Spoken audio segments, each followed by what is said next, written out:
So the Samsung Galaxy A32 was launched in February 2021. I've spent a couple of months with it. If this is your first time watching, my name is Muhammad Fakier and welcome to my channel. Starting off with design, I just want to let everybody know that although this phone looks glass in the back, it's actually a plastic back and a plastic frame as well. But let's start off with a quick unboxing of the Samsung Galaxy A32. This is the 4G or LTE version, just to let everybody know it does come in 5G as well.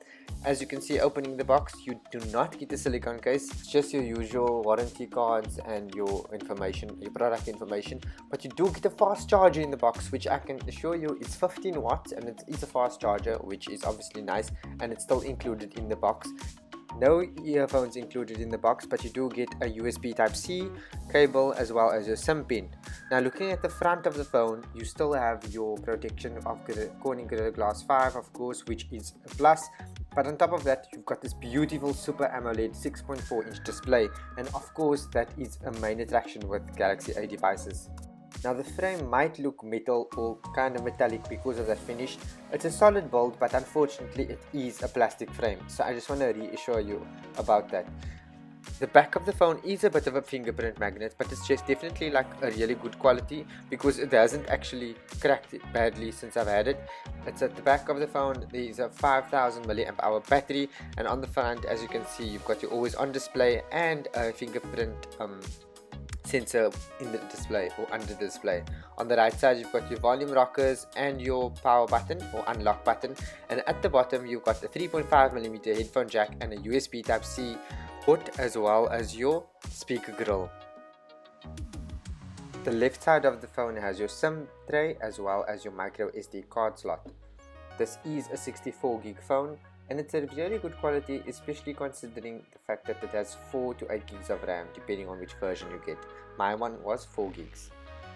The phone currently retails around 4,999, or you can find it for a little bit cheaper depending on where you purchase it, but I'd definitely say it's really worth it. It's a very attractive looking phone, and as you can see, the in-display fingerprint sensor, the optical one, doesn't always work 100%, but 90% of the time it works quite accurate and quite speedily. It has a 20:9 aspect ratio and a 411 pixel per density, if you are into those kind of statistics.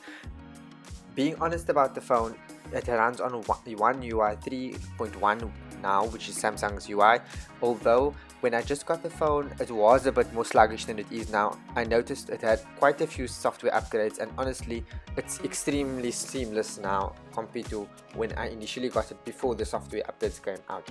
The phone runs on Android 11 now, which is the latest, and it has a MediaTek Helio G80nm processor, 12nm processor if you are wondering about the speed.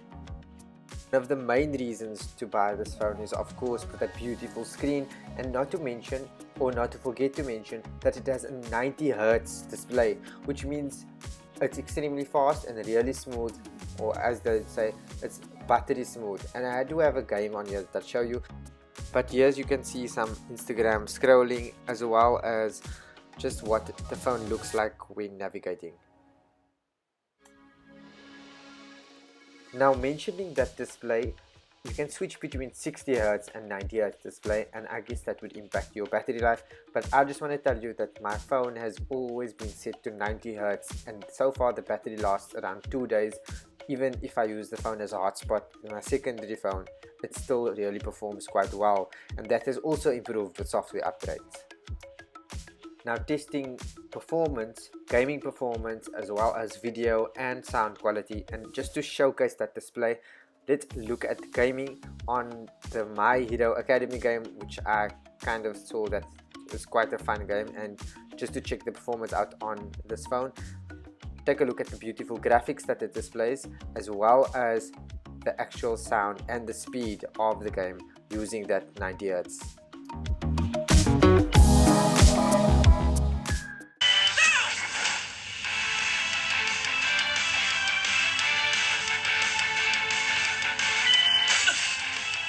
As you can see, gaming performance is really good and smooth, and it's extremely clear on this beautiful display. We wouldn't be talking about the Samsung Galaxy A32 if we can't talk about that main 64 megapixel camera. You have a 64 megapixel wide main lens, a 8 megapixel ultra wide, 5 megapixel macro, and a 5 megapixel for depth. As you can see, the Samsung UI of the camera experience is normally what you are used to on a Samsung phone, but this phone doesn't shoot in video for 4K but only to full HD, which is 1080p, for those of you who are interested.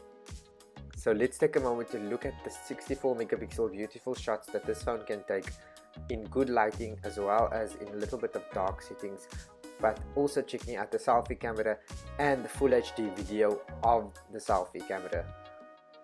Starting off with a portrait shot of myself, good lighting indoors, lower lighting indoors, and then outdoors, which is also the rear camera, and then testing that 20 megapixel selfie camera, which is quite good in good lighting. You can see the exposure is kind of a little bit brighter than usual sometimes, but overall you can also see the video is quite good for full HD, and at the price I would say that it's a really good phone. So the last time I took quite a few videos on when I had the Samsung Galaxy S21, and I never posted actually what was taken on the S21. So I think this time around, just to show everybody like a feel or get the feel of what the image quality or video quality looks like once uploaded from the Galaxy A32. And that's the Samsung Galaxy A32 LTE or 4G device. If you are interested in getting this phone, it's really good and worth it for the price. Don't forget to like and subscribe, and thanks for watching. Until next time.